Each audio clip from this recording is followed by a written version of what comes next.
The most important thing is that you make progress. And so that's where people will find more ambition. That's where they're kind of will win the battle of the brain chemicals. Done is the engine of more. So if you start to get things done and you make progress, progress is what's invigorating. Progress moves you forward. Progress keeps you happy. Done is fun. And so really it's picking that point B, but then putting some things in place. I call them results machines, things that can run almost on automatic pilot. Welcome to Reinventing Perspectives. Today we have an amazing guest. We have Blaine Oelkers here with us. Blaine, please tell us who you are and what's your mission.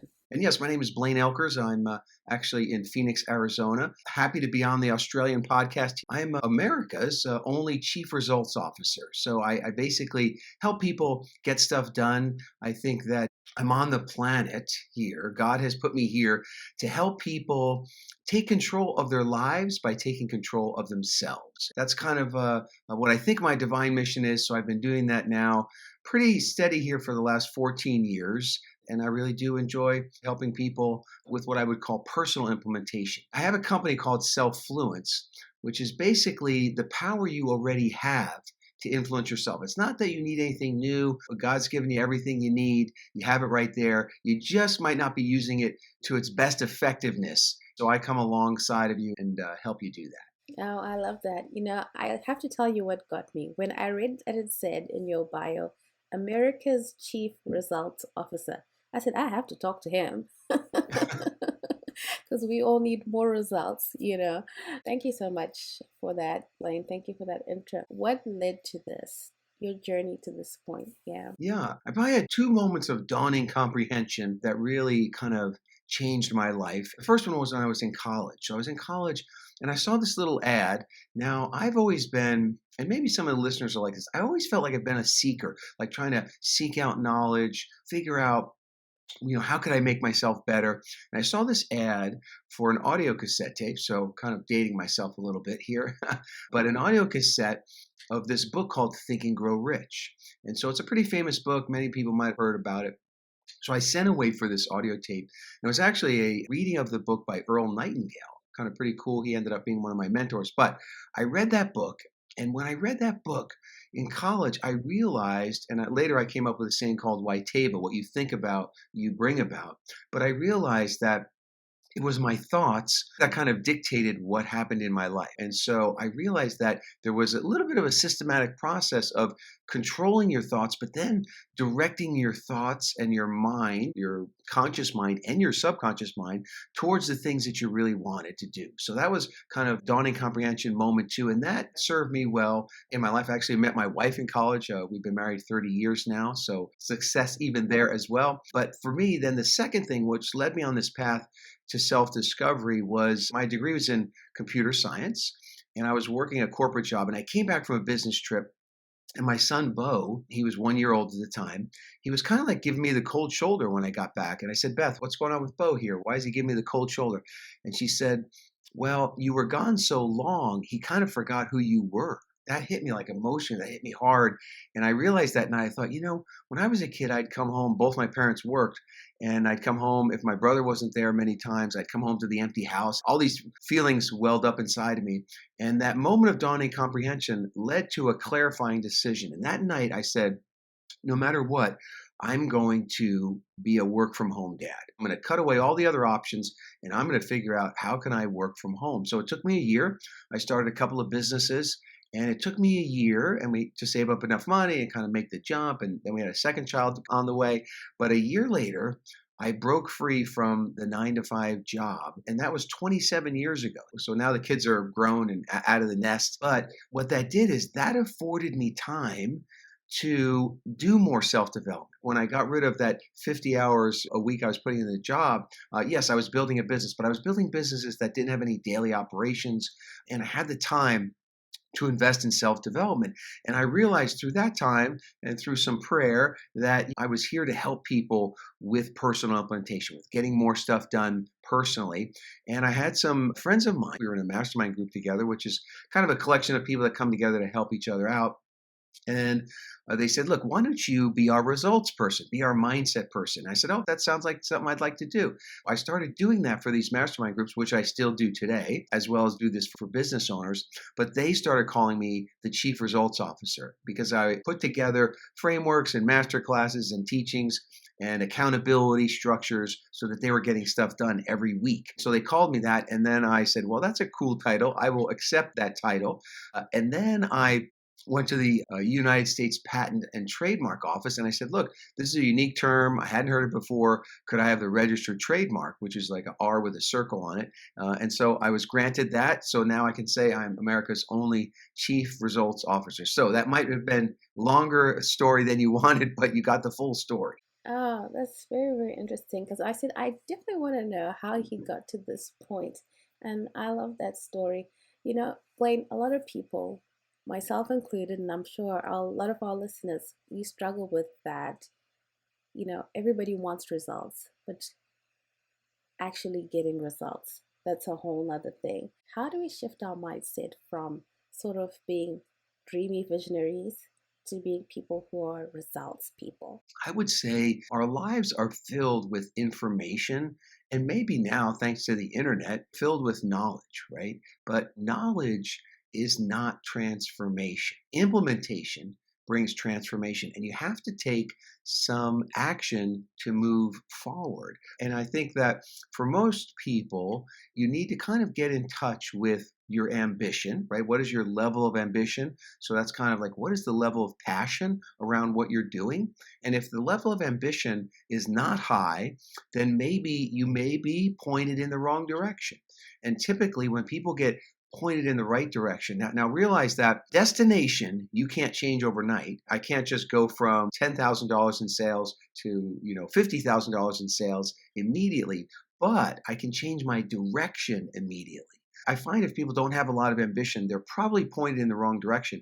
And once you point in the right direction towards something that is exciting to you, that you have a high level of ambition for, then I think maybe even divinely you're kind of getting lined up with God's vision for your life, maybe, or spiritual power, whatever you believe in. But when you get that, when you find that, then you have this burning desire to move forward towards that, to make progress. I often talk about it as going from point A to point B. How do I get from point A to point B? And you draw the letter A, and then you draw a line with an arrow, and then you draw the letter B. And so if you get that in your mind, the first thing, the most important part out of those three, now there's three components there. There's the destination, where you want to be.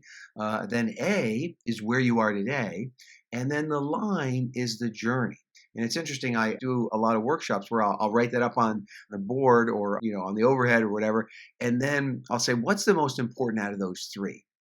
And there is a right answer. Typically, 10% of the people will say A, maybe 40, 50% of the people will say B, and then 40 or 50% of the people will say the line, the journey. Initially, now they're all important, but initially, that point B is the most important because, and the way you figure out what's the most important is, let's say you can only have one of them. And so let's say all I have is A. So I know exactly where I am today in life, but I don't know where I'm going. I have no point B. And I don't know how I'm going to get there. I have no journey, right? So you can't do anything. You're just stuck, right? If you only have the journey, now sometimes the journey people are happy, but the journey people, they don't have A, so they don't know where they are, but they don't have B. They don't know where they're going. So they could be happy. They could be happy along the journey, but they really don't know where they're going or where they've been. But if you only have B, so all I know is where I want to go. I don't really know where I am. I don't know how I'm going to get there. But because you know where you want to go, you can turn, face that, and begin to move towards it. So I think for people, the initial part of results is raising your level of ambition by picking a point B, something that's exciting to you, something that you're willing to get up 30 minutes early for, stay up late, and move the needle towards. Now, once you get that, once you determine what you want, then it's important for you to go back that point A, where am I today in this journey? And then the most important thing is that you make progress. And so that's where people will find more ambition. That's where they're kind of will win the battle of the brain chemicals, right? Done is the engine of more. So if you start to get things done and you make progress, progress is what's invigorating. Progress moves you forward. Progress keeps you happy. Done is fun. And so really it's picking that point B, but then putting some things in place. I call them results machines. things that can run almost on automatic pilot to help you go towards those goals. I'll give you an example of one of my favorite results machines is next day planning, right? Next day planning. So that is never let a day end without planning the next one, right? And so if you get into the habit, we could talk about how to create habits, but once you get in the habit of next day planning, when you wake up, you're ready to go and you have your day somewhat mapped out. And I don't say map out every minute of the day, but the idea of next day planning puts you in the driver's seat for tomorrow. And you're less likely to have your day hijacked. You're more likely to get the things done you want to get done. And you're doing some pre decisions, right? So you're figuring out when I wake up, what am I going to do first? That's a big one. How you start the morning and the morning routine is big. But anyway, again, there's a bit maybe a longer answer than you wanted, but I really wanted to kind of break that down for people to figure out how do you get motivated, how you get started, and then how do you move towards that goal. I wanted you to just keep talking because I was just getting so much from it. So thanks for that, Blaine. I mean, just the fact that you said raising your level of ambition and done creates more, creates fun. But the way you said it makes sense. That feeling of Nice. accomplishment and progress, that's the fun. Yeah, that's the fun. And that's, finishing is fun and progress, like neurologically, brain chemical wise, you get a little hit of dopamine and some serotonin as you get stuff done. So the trick there in influencing yourself, what I call self-fluence, is to make sure that you're making progress, even if you have to chunk it way, way down to what I call a nano goal, which is a goal that you can complete in just minutes. I want people to win early and to win often. So, someone, let's say they set a goal for something simple like exercise, and they say, Blaine, I'm going to exercise 30 minutes a day. I go, hey, that's great. Let's go do it and let's get together in a week. So, a week goes by and they said, well, I exercised for 30 minutes 2 days, then I didn't do it. So, I stopped it the rest of the week. And so, what I would say there is, don't lose. Instead, nano size the goal, make it smaller, right? So if you can't do 30 minutes, maybe you can do 15. If you can't do 15, maybe you can do 10. If you can't do 10, maybe 5. If you can't do 5, I usually cut it off at 3 minutes. Everybody has 3 minutes, for exercise. And maybe that's just some jumping jacks and a couple of push-ups and a plank before you get into the shower. Or maybe it's you're watching TV and you just go into a plank and you just hold the plank for 5 minutes, right? There are ways to do it, but make sure you keep winning because it's in that little streak of wins that you begin to gain confidence, gain kind of self integrity by keeping those commitments to yourself. And then when the streak gets like 3 or 4 days in a row, then it starts to have psychological power and you don't want to break the streak. And I talk about, streaks and consistency are important to kind of what you say to yourself and the confidence that you have in yourself. Because I'm that person that says they're going to work out for 30 minutes and it never, ever, ever happens. But if I did 3 minutes, I know I'd be like, man, I'm better than 3 minutes. I can do four. Well, see, and that's a good thing because now you're instead of working against you with kind of the self-defeating thoughts, you're working for you saying, wait, I did 3, I can do 4. And a lot of times people will end up doing 10 or 15 minutes, but they have to lower the resistance so low that their brain doesn't intervene, right? That's why I'll say even 1 minute of exercise or meditation or whatever new habit you're trying to figure out. We could also talk about creating new habits as well, because I think habits are so important. I have something called the 21-second habit, which is how to create a new habit in 21 seconds, not 21 days. There's a couple of key frameworks there. I usually tell people the story about my wife, Beth. This is good that she doesn't have this anymore, but she used to have nearly migraine headaches nearly every day, these migraine headaches, and it was kind of like debilitating. So the doctor said, hey, look, Beth, here's this log. You got to fill this out every day, the headache log. Like, what did you eat? What do you think the triggers were? What was the weather like? What was the barometric pressure? Like all these things. And she could do it for a couple of days, 2, 3 days. Then she'd forget to do it. She's human, right? Then she would lose the log. Then we couldn't even find the headache log. And it was really frustrating for her. And then one night I was watching her brush her teeth. And I noticed that she brushes her teeth for 2 minutes, just like the dentists say. And she does it every morning and every night without fail. So the first key to the 21-second habit is to habit link the new habit to a habit that you're already a habit master at. And there's a lot of things you do every single day. You don't have to think about it, no willpower required.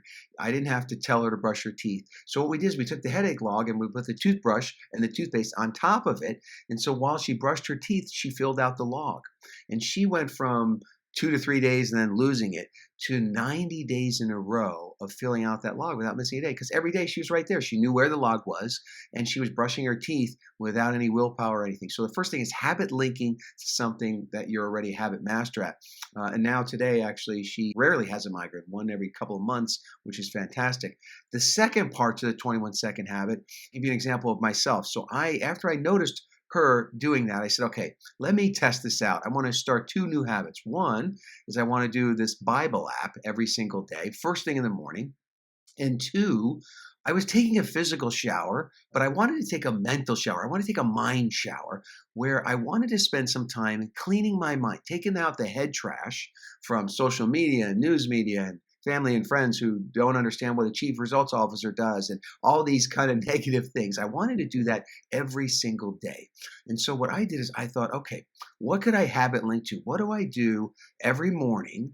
And I don't need any willpower to do that. And I realized that it was this thing right here was my smartphone.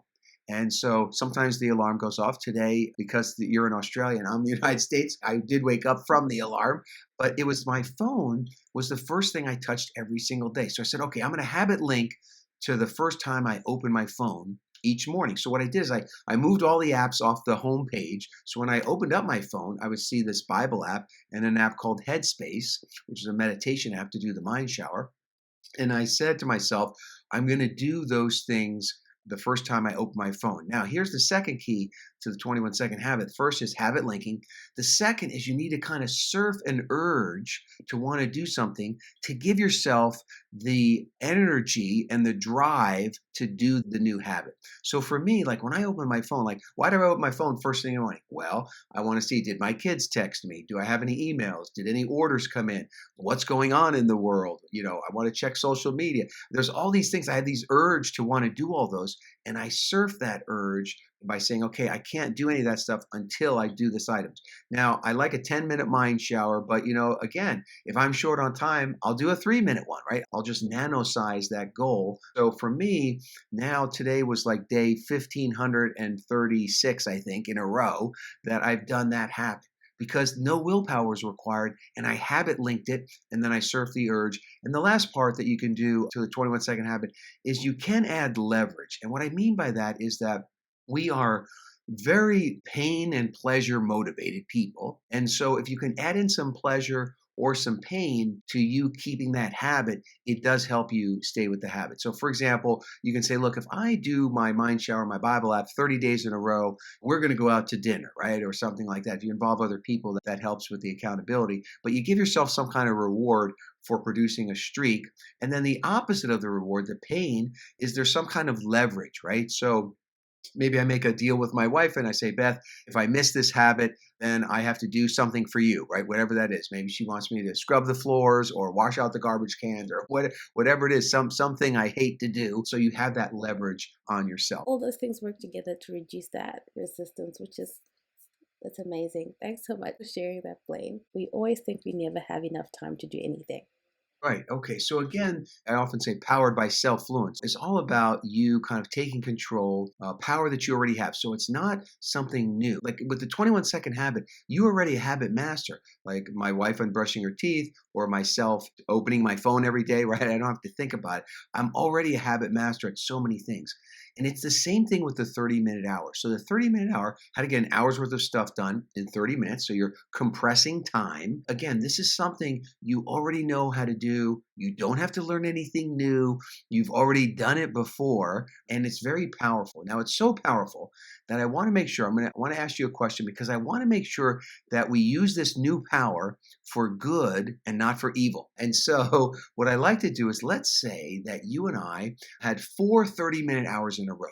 So we got 4 hours worth of stuff done in just 2 hours. Now that leaves us with 2 hours of guilt-free time. Now, what I want to do is I want to make sure that you don't use this time just to work more. So I'm an entrepreneur, I'm a type A. I would just say, let me go get more work stuff done. But let's say you're not going to do that. You're going to have 2 guilt-free hours. I'm going to ask you what you would do. For me, right now, I like my Peloton bike. So that's here in my home office. So I might take a scenic Peloton bike ride. I also like to get out and hike. So I might go out for a hike. I also like to connect with old friends. And I feel like I don't do that enough. I get too busy. So I probably connect with old friends. And then I work from home. So I do like the good old fashioned nap. 15, 20-minute nap. I might do that with my guilt-free time. So what about you? What would you do if you had 2 hours of guilt-free time? I love to read, and I feel like since being a mom, being an entrepreneur and everything, I hardly have enough time to read as much as I would like to. I'd obviously like to spend more time playing with my kids. I think that's what I would do with that extra time. Okay, so now people, once we show you this power right now for the 30-minute hour, you're going to have that power. And I hope that you use it for good. I hope that you put just a little piece of these things that you cherish that you would do on this guilt-free time, put some of those back into your life. All right. So now this idea of the 30-minute hour, how again, hours worth of stuff done in just 30 minutes is based on there's a day of the year, and some people, this day occurs more than once in a year, but there's a day where the average person is 3 to 10 times more productive than their normal day. So now that's 3x to 10x. Now we're only looking for 2x. We're only looking to go from 60 minutes down to 30. We're looking for a 2x thing, but this is 3 to 10x. So do you know which day it is where people are 3 to 10 times more productive than a normal day? Is it a Monday? Priscilla's like, I didn't think there was going to be any quizzes here today. That day, this is going to be self-evident. Again, this is to show you that you already have the power. You already know how to be uber productive because that day is the day before vacation. So the day before vacation, people are 3 to 10 times more productive than they are in any other day. Let's talk about that. And so what I want people to remember is, and I create a little acronym PDF. Now, people think when you say, oh, email me the PDF or print out the PDF, people know that acronym PDF, which in the tech world stands for portable document format, which is weird. But anyway, that's not what it stands for us. But I want you to think, when you think of the 30-minute hour, think of day before vacation mode, and then think of PDF.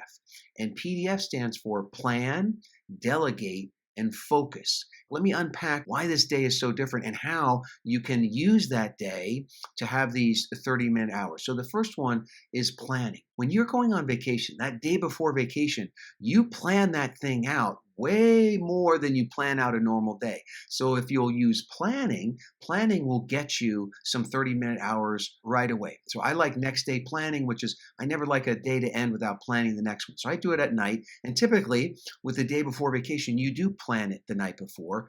The other interesting thing is on the day before vacation, people wake up 30 to 60 minutes earlier than a normal day. So that can give you a 30-minute hour, wake up 30 minutes earlier. So you might want to do that. You typically wake up early, but you have a very clear vision for the day and you're using the 80-20 rule, right? So the 80-20 rule, that Pareto principle, that states that 20% of what you do produces 80% of your results. And on the day before vacation, you're doing all this like high value, have to get it done stuff, and you're focusing in on the 20, and you're kind of ousting the other 80, the stuff that is more trivial, that doesn't produce results, you oust that. So planning is a big one. I have a little card in my office here, day before vacation mode, to remind me when I'm planning or when someone asks something from me, I always try to cut it in half. For example, if I'm thinking, okay, I need to finish writing this article and it's going to take me an hour, I'm going to say, let me try to do it in 30 minutes, right? Or someone says, Blaine, could we meet and could we brainstorm on this new project for an hour? And I'll say, look, can we do it in 30 minutes? And 9 out of 10 times people will say, yeah. And even if we don't get it done in 30 minutes, they know time is precious because I'm kind of compressing time on them through my planning of whatever I'm doing. I'm compressing time on myself, but also on other people in the outside world. So that's planning. That's the P. The D stands for delegate. So on the day before vacation, you're about to go away and you become really good at delegating, right? I can't do it. I'm going to be gone. Someone's got to do this. Someone's got to do that. Someone's got to take over this. Do more delegation. I often say, think who before do. right? Think who before do. So before you go do something, think who else could do this thing, because that's what you're doing on the day before vacation, and you're delegating and you're deferring a lot. My wife, she also works from home. She'll be going out to run errands, and she'll say, "Hey, Blaine, is there anything I can do for you?" And I go, like, "Oh man, here comes a 30-minute hour. If you'll take this to the post office, can you go to the bank? Can you pick this up?" She'll do those things, and she gave me that 30-minute hour because I delegated some stuff to her. So look for those ways to delegate. And the third way, and the most powerful way, is the F. So it's plan, delegate, focus. You have this weird, super powerful, fierce focus on the day before vacation. Think of all the things you don't do. There's no chit chat. There's no long surfing the internet. There's no chasing of shiny objects. Like, you are undistractable on that day before vacation. You have this fierce focus. So bring some of that into your normal day, right? The most powerful word on the day before vacation only has two letters, and it is the word no. I have this little sign to remind me of day before vacation mode so that I say no more often. On the day before vacation, someone say, "Hey, Blaine, can you do this?" No, no, no. I'm going out of town. No, no. I can't take on any more stuff. No, no, no, no. And I become a no master, right? So you want to do that. And that avoids what I call the 90-minute hour. So a lot of times people say, "Can I have an hour of my time?" And it takes 90 minutes, where instead of a 30-minute hour, the hour goes to 90 minutes and takes more time. But no condenses that and keeps you clear. So you say no. The other big thing, the day before vacation, on a focus level, you stay on schedule better, and you tend to use reminders and timers. I'm going to work on this thing for 30 minutes, not an hour. So I'm going to set a timer, right? Or a reminder to say, start working on it in my phone. But I'll also set a timer, right? I'll tell Siri to set a timer for 30 minutes. And I'm using schedule and reminders all day long. And you can get some 30-minute hours just from doing that. The other thing is that on the day before vacation, you become what I call a tasking master. And this is one of the best ways to have 30-minute hours, is that you become really good at the three types of tasking: single tasking, multitasking, and batch tasking. So let's talk about single tasking. Single tasking is where you're going to do something that only you can do. What you need to do is you need to create a very high output, distraction free environment for that single tasking. I write a lot of articles. And so, like I said earlier, let's say I have an hour's worth of article writing to do. I can get an hour's worth of article writing done in 30 minutes if I will completely shut out the world for that 30 minutes. No distractions. So what do I mean? Airplane mode on my phone. It's not just for the airplane. I go into airplane mode. I shut the door to my office. I shut all the screens down except the one screen that I'm working on where maybe I'm typing that thing. I really shut out the world. No rings, dings, and bang. It takes me a few minutes to kind of get into the zone, but then I'm in the zone for a good 25 minutes out of that 30 minutes. So single focus is the best way to work. And, setting up boundaries so that that single focus time can be single focused and you're not distracted. Now, you might get a little monkey mind, a little squirrel mind, and ideas will come in. But when that happens, just have a piece of paper handy. I have a pile of scrap paper here on my desk, and I'll just write that thing down. It takes a second because it came into my mind. I don't want to lose it. And then I put it aside and I go right back to single tasking mode. So single tasking is really, really big, and you can push yourself to get an hour's worth of stuff done in 30 minutes all day long with single tasking. That's probably the one that generates the most for me. But multitasking gets a bad rap, but it's when you can do two things at the same time without, this is the key, without sacrificing the quality of either one, right? So think about, like, on the day before vacation, let's say I have a 30-minute drive someplace. If it's not the day before vacation, I might just like rock out to 80s music. But if it is the day before vacation, I'm going to say, wait, 30 minutes. I can make 2 phone calls during that time that I need to make. So I'm going to make those phone calls. I got a hands-free phone. It's very safe, but I can do a high quality phone call in my car. It's pretty quiet. And I can do high quality driving at the same time. That's multitasking, right? So if I have an hour's worth of stuff done, but I do an hours of calls and an hours of driving, I just had a 30-minute hour, right? A lot of times that can be exercise, going for a walk, you could also listen to an audiobook, right? Or if you're doing chores, you could be doing something else with your mind at the same time. So looking for things that you can do where you can do two things at the same time without sacrificing the quality. And then the third and final one is batch tasking. And so on the day before vacation, you run efficiently and you naturally batch things together, right? So if you have 3 errands to run, you don't run an errand, come home, run an errand, come home, run an errand. No, you batch all the running of the errands together. If you have phone calls to make, you're going to be more efficient, have 30-minute hours by batching those calls together. If you have some work to do on the computer, if you do that all together by batching the things that go together, you can have a 30-minute hour. The other thing is you can also batch people. You get really good at putting up the boundaries for batching. I'll give 2 examples. One example is like my wife and I, she also works from home. I could be interrupting her all day with stuff. She could be interrupting me. But instead, we batch it. So we have a shared note in our iPhone that we add stuff to, and then typically we have lunch together. So we batch things for the context when we are together, then we kind of go through the list. Like I'm not texting her stuff. We used to text each other, and then I'd get a text notification, and then I'd be distracted, right? So you batch this interaction with people together. And that also works in the office extremely well. Because if you say, look, when I come into the office from 9 to 11, I'm going to be in single tasking mode. Leave me alone as best you can, unless there's a fire. Leave me alone. And then at 11 o'clock, from 11 to 11:30, let's all get together and answer the questions of the day. And then maybe at 3:30 or 4:30, we'll do it again.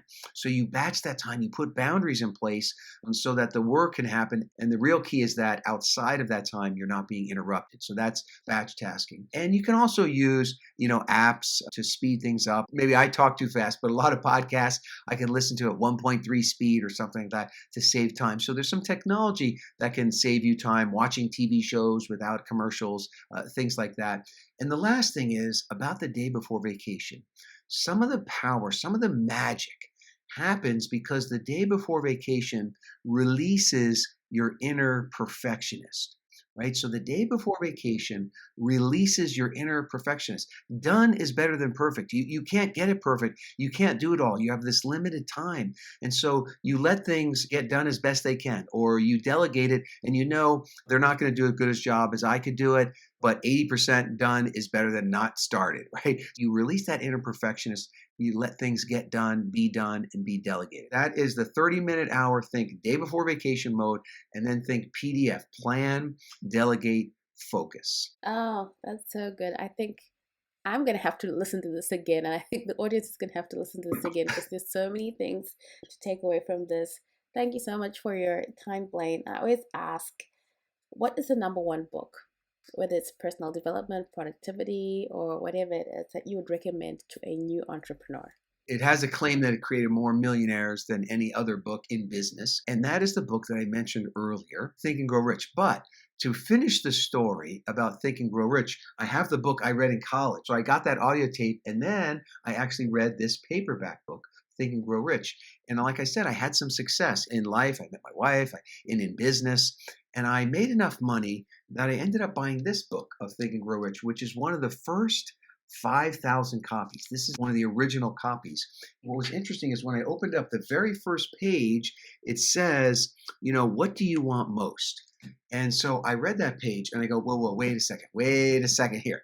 That wasn't in this book. And I realized that the original book was different. And what was interesting for me is the first 2 pages were the instructions on how to read the book, which I had never read before.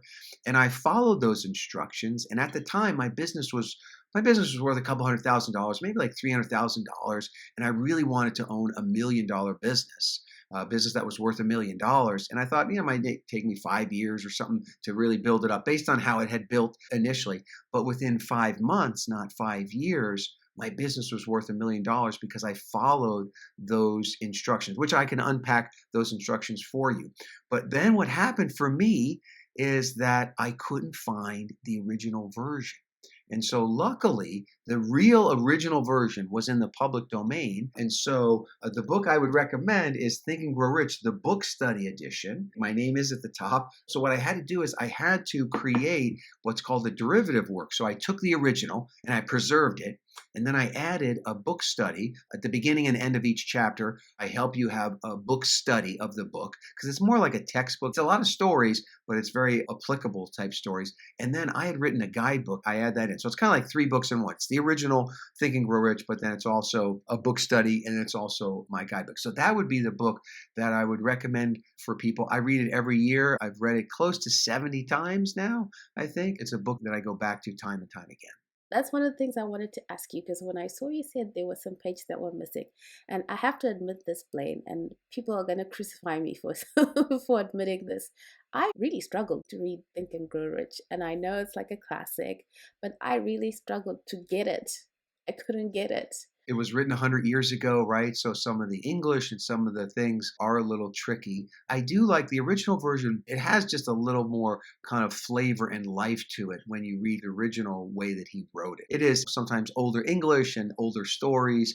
You have to see through that a little bit. But the other thing I like is that in the beginning, that page I showed you, he says, "What do you want most?" And he says, before you read the book, before you start reading, bring to the reading of the book some what I call bring about, like what you think about, you bring about. That's my little saying. But what are you trying to bring about in the world? Right? And bring that to the reading of the book. So the lens with which you read the book and apply the book is towards your own like personal bring about statement, whatever that is. You know, it says Think and Grow Rich. Rich can be money, could be finances, but it could also be being a good mother or, health. It's whatever the riches that you want or harmonious relationships. He gives a lot of examples that are not money. He talks about money too, but he gives a lot of examples outside of that. The lens in which I was reading it was completely off. When you bring a certain intention to it, then Yes. the book has got meaning rather than to just take the words. And now I know I said I'm going to ask you one more question, but I'm going to ask you to briefly give us an idea of like what's missing from the book that we're reading from Amazon. The biggest thing were these first two instructional pages. And so the first page we kind of talked about, it says, I want you to get very clear. Like, what do you want most? Spend some time, go for a walk in nature, pray, whatever you have to do to begin to figure out. And it's okay. You don't need a perfect answer.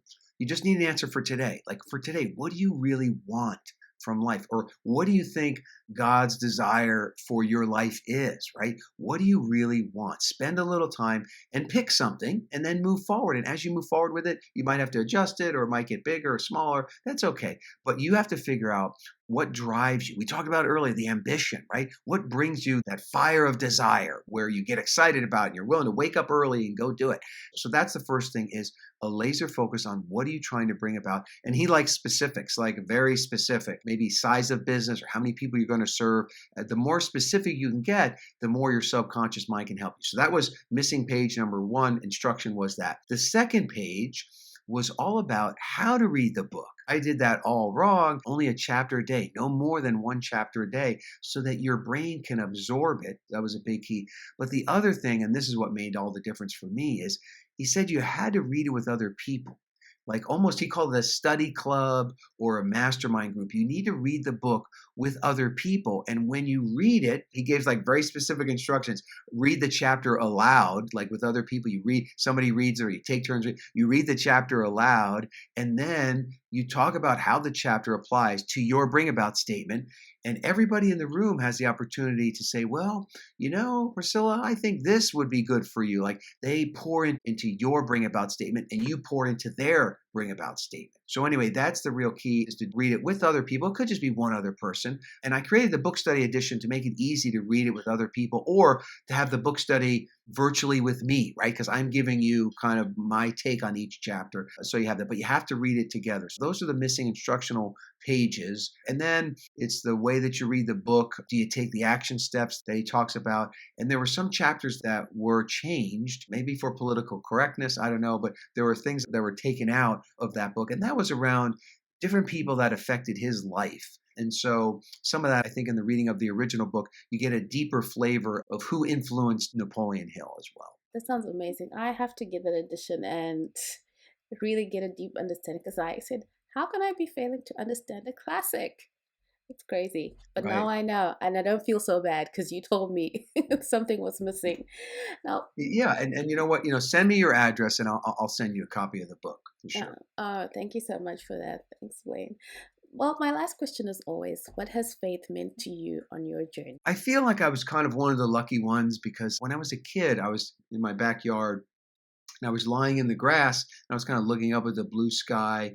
At a young age, I just felt like God was there, looking up through the trees and it was green and then the blue sky, and the sun was out. Maybe it was just that moment, but I had this feeling that God was there, that God was with me. And that feeling has stayed with me. So I've kind of stayed spiritual and I stayed going to church even through college and things where a lot of times people drift. And I've stayed with my faith and I felt like God was there, and when things weren't going well, God was still there, teaching me, helping me to learn what I needed to learn. And then as I opened up my life to Him more, then I started to realize that, yeah, why am I here? And it's to help people take control of their lives by taking control of themselves. And as I did more of that, like I got happier and I had more success. So I think that for me, it's played a big role. I felt like I've had faith through my whole journey. I haven't had easy times. Everybody has bad times. I've gone through some tough stuff, just like everybody else. So this quote from Jim Rohn, he says, "It's not what happens that determines your life future. It's not what happens. It's what you do about what happens." And so I realized that I had a choice, and I realized that my choice was that God, or whatever you believe in, is with you, and you can lean into that when you need to. Beautiful message. Thank you for sharing that. Now, to our audience, please go to BlaineTEDx.com. Blaine, what will they find there? Yeah, so BlaineTEDx.com. So in that TEDx talk, I talk about a little bit about myself and my history, but really I talk about WYTABA, what you think about, you bring about, and how to use that in your life. And I give you one little hack, kind of like the 21-second habit and the 30-minute hour. I give you this little mind hack to remind yourself of your bring about statement automatically 60 to 100 times a day. So that helps to program it into your subconscious mind, which will then help you find the things that you're looking for. Because what you think about, you do bring about. So you're thinking about it, but then you bring it about. You take the action steps that appear. So in that talk, I talk about that and give you a nice, elegant way to program your subconscious. I've been there already. So I'm going to say to the audience, you need to go there and listen to this talk. Thank you so much, Blaine. Thank you for sharing. And wow, you are the Chief Results Officer. This is amazing. And I think we're all going to be little mini results people now, thanks to your talk. Thank you. I love that. I feel blessed to be able to share when I can, where I can. I'll end with this. The bad news is time flies. The good news, you're the pilot. You're the pilot. So take that pilot seat on your life and fly that time in the best way that you can. Great message. Thank you, Blaine.